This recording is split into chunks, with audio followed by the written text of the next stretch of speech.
A girl went to a store just a few minutes away from her house, but she never came back.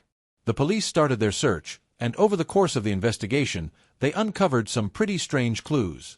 Still, the mystery remained unsolved for decades until the truth came out in a completely unexpected way. Christy Wesselman was born on April 19, 1970, in Glen Ellen, Illinois. She lived there with her mom, 2 older brothers, and a sister. Their town was considered one of the safest in the area, and Christy loved spending time outside. She'd spend hours wandering the streets with other kids from the neighborhood. At school, Christy was popular and had a lot of friends. She was actively involved in school life and even got elected as vice president of her class. On top of that, she played volleyball and softball. In the summer of 1985, 15-year-old Christy was taking summer classes at school and spent most of her free time hanging out with friends. On July 21st, Christy came home from school around 3:30 p.m. Right after getting home, she decided to walk to a local store to grab a soda and a chocolate bar for herself and her mom. Her mother expected her back in just a few minutes since the store was close by.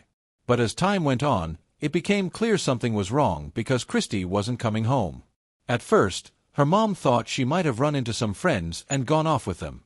Back then, there were no cell phones, so she couldn't check in with Christy and had no choice but to wait. As evening set in, her worry only grew.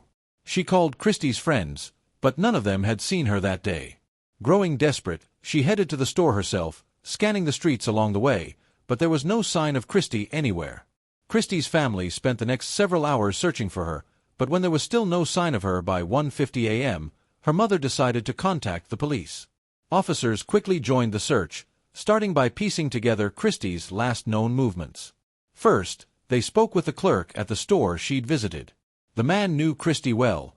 He lived nearby and had even babysat her when she was younger. He confirmed that Christy had come by around 4 p.m., picked up some chocolate bars, and left. She didn't mention where she was headed, but the clerk noted that she seemed happy, and nothing about her behavior struck him as unusual. Police also found a few other witnesses who had seen Christy at the store, but none of them could recall where she went after that.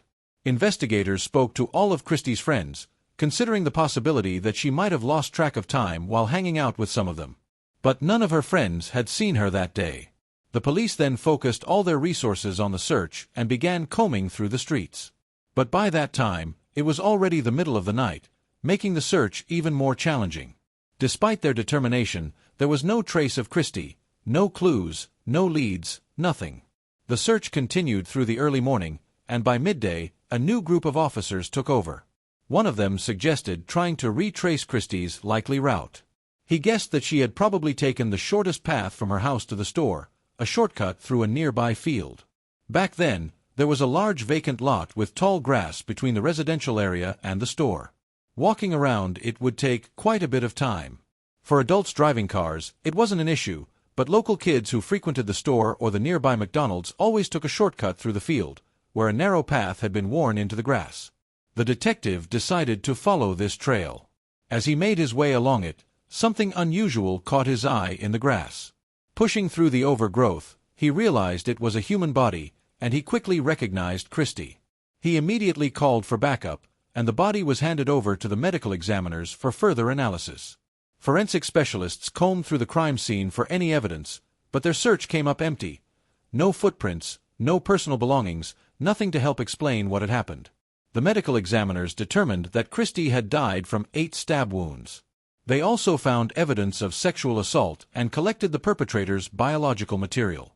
But in 1985, DNA testing was still in its infancy and not commonly used in criminal investigations.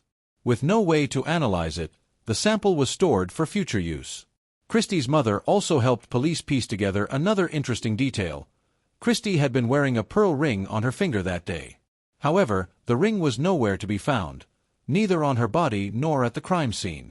Detectives concluded that the killer might have taken it and instructed all officers to keep an eye on pawn shops in case the murderer tried to sell it. With no physical evidence to work with, the police focused on finding potential witnesses who might have seen Christy or the killer near the field. They managed to track down several people who had used the same path around the estimated time of the murder, but none of them reported seeing anything suspicious. It was quite odd because Christy's body was just a few yards off the trail, although it was hidden by the tall grass, making it nearly impossible to spot. Investigators also learned that just a few dozen yards from where Christie's body was found, a family had been hosting a barbecue in their backyard. But despite being so close to the scene, none of them remembered hearing or seeing anything out of the ordinary. An employee at a gas station about 60 yards from the field also worked his entire shift that day but didn't notice anything unusual. To the police, the situation seemed bizarre. So many people had been near the crime scene, yet no one saw or heard anything. Investigators theorized that the unknown attacker either followed Christie from the store to the field or encountered her on the path. He likely led her just a few yards into the tall grass and killed her, all without making a sound. Detectives considered the possibility that Christie might have known her killer, which could explain why there were no screams. After all, their town was small, and many residents knew each other.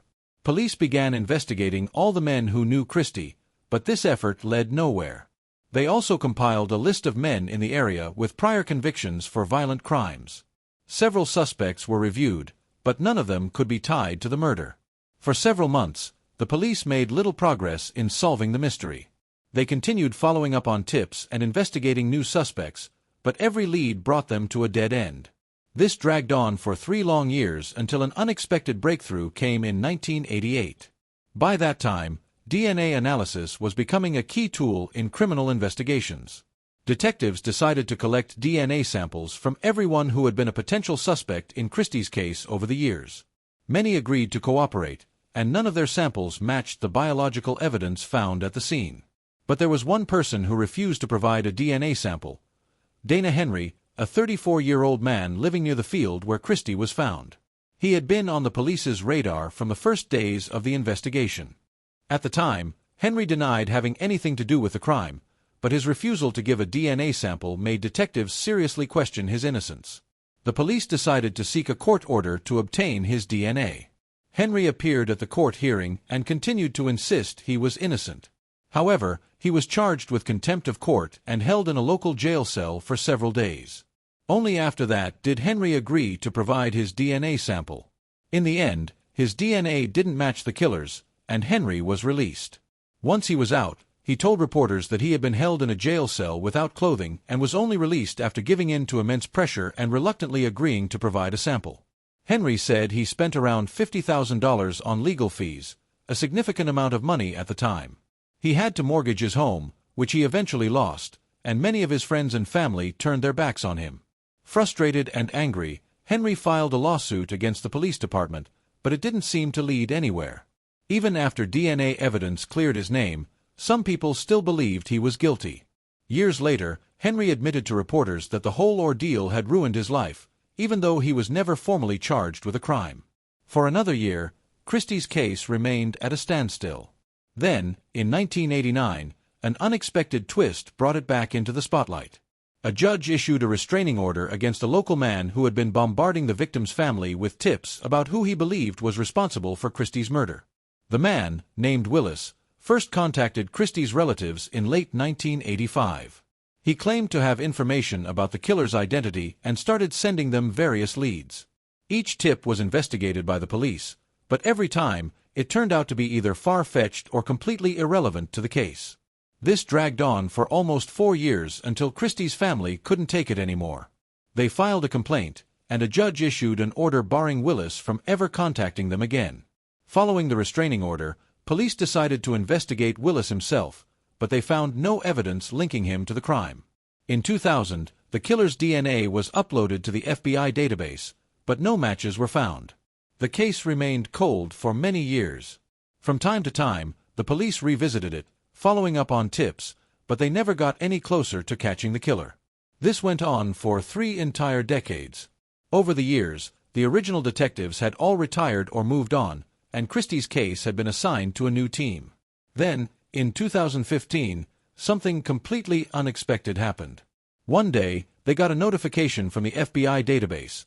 The DNA sample from Christie's killer perfectly matched a recently uploaded profile. The DNA belonged to a 62-year-old man named Michael Jones, who lived in a small town called Champaign, about 150 miles from Christie's home. Jones's DNA was added to the database after he was arrested for domestic violence. His wife had reported him to the police, which led to his arrest. According to an Illinois law passed in 2002, anyone suspected of a crime has to provide a DNA sample. Interestingly, the main advocate for this law was the state's attorney from the same county where Christie's murder took place, and this particular unsolved case had been a major factor in his push to get this legislation passed. As soon as the DNA match came through, investigators jumped into action, looking into Michael Jones. The first thing that stood out was that his name had never been mentioned in the case before. He wasn't a suspect, a witness, or even someone remotely connected to the investigation. The detectives simply hadn't known he existed. Michael Jones had a long criminal history. His first run-in with the law came in the mid-1970s when he assaulted a woman. But for some unknown reason, he apparently avoided any real consequences. Just a year later, Jones attacked a 27-year-old woman, assaulted her, and left her in a hospital parking lot. When police issued a warrant for his arrest, Michael turned himself in. During his trial, he expressed deep regret for his actions and claimed he had a great respect for the law. That's why he surrendered voluntarily.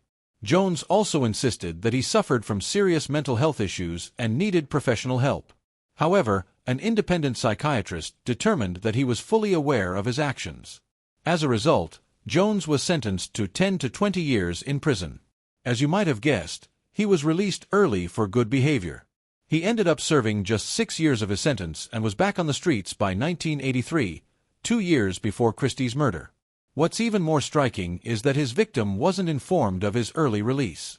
Later, she stated that had she known, she would have done everything in her power to challenge the decision. A year after his release, Michael got married. But in 1994, his first wife left him and secured a restraining order against him. The reason? He had been showing an unhealthy interest in one of her young relatives. Despite this alarming behavior, no formal charges were ever filed. In 1999, Michael was arrested again, this time for assaulting a family member of his new girlfriend. Detectives also learned that Michael often went on long solo motorcycle trips and frequently visited relatives in Chicago. Given that Christie's town was on the outskirts of his route, it's possible he passed through the area while traveling to see his family. If that was the case, it would explain why he never appeared on the detectives' radar. If Michael was just passing through for a few hours, tracking his presence would have been nearly impossible. Christie's mother said she had never heard his name before. When police first called her to ask about Michael, she didn't think much of it. Over the past 30 years, investigators had contacted her many times with questions, so this just felt like another routine inquiry. But everything changed when police obtained a fresh DNA sample from Michael while he was in prison and confirmed, once and for all, that he was the killer. They visited Christie's mother in person to deliver the news. After all these years, the man responsible for her daughter's murder had finally been caught.